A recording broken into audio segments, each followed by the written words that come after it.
Right, this is what you're about to build. It's an MDF laser cut Tiger Tank 1.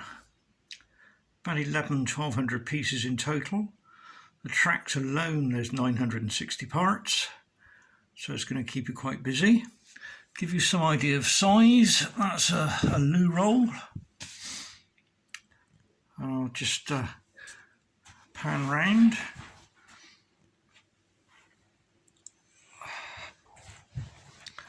Apologise for being a bit jumpy, but I'm not a camera person. I'll just pick it up and turn it so you can see the rear. Let's pan back a little bit. Got some nice bits of detail.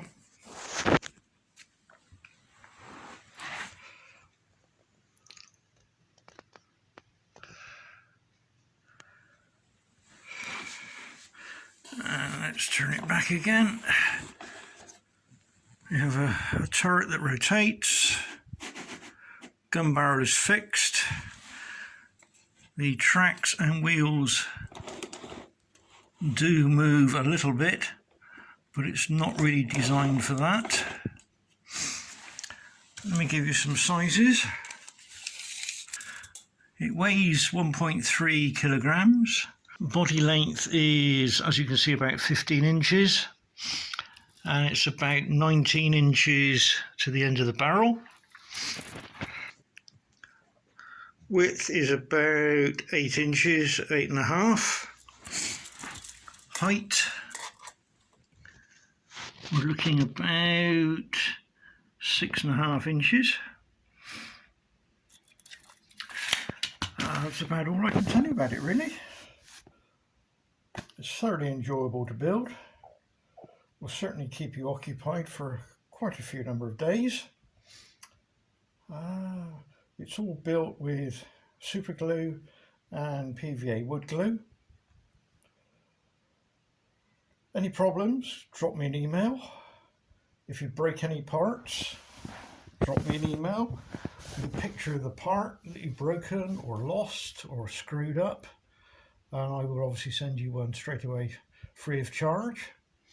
But don't come knocking on the door too often. This is a licensed kit, so I have to supply the instructions on building, as that's part of the license deal. But to be honest, they're pretty crap. So that's why I've made a video on building this kit. And the video is in 3 parts. First part is building the hull turret.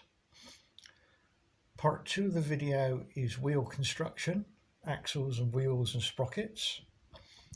And part 3 is track construction and fitting. I redesigned quite a few parts on it to make it a lot easier to build and to make sure things fitted, because the original half of it didn't fit. There's also a jig supplied, or 3 jigs in fact, which assist with helping to build up the tracks so it doesn't become such a problem to do. There's a few things, having now built it, that I'm not entirely happy with, so I will have edited parts of the video and I'll explain in the video the parts that I will have changed. So best of luck, have fun. Thank you very much. I have in fact made quite a few changes to the actual construction of this tank, because the original parts, some didn't fit, some are wrong sizes, and the general printed instructions weren't very good at all. One of the major changes is the sprockets for the front. They seem to have fitted a plain sprocket on the inside, where there should be a spiked sprocket, so that's now there. Although it doesn't show that in the instructions, you will see that that is in fact fitted when I do the video build. The general track construction is not very good. The links seem to slide all over the place. So again, I've done a redesign on the tracks. So it's a square peg design on the inner ones to lock them into position. So that's a change on that. There may be other changes as you go through, which is why it's best to work in conjunction with their supplied instructions, but to generally follow what's in the video, as that's as I've put it together. So I hope you enjoy building it. That's about it really. Any comments, suggestions, give me an email. As with my normal 16mm garden rail equipment, if you manage to break a bit, lose a bit, drop a bit, whatever, then again drop me an email and I'll post you off a piece free of charge, obviously. Thank you again, and please enjoy yourself. This kit will take quite a while to make, particularly when you come to do the tracks. It's quite a daunting exercise when you consider how many little parts there are to make up the tracks, but it does add to the realism of this vehicle come the end of it.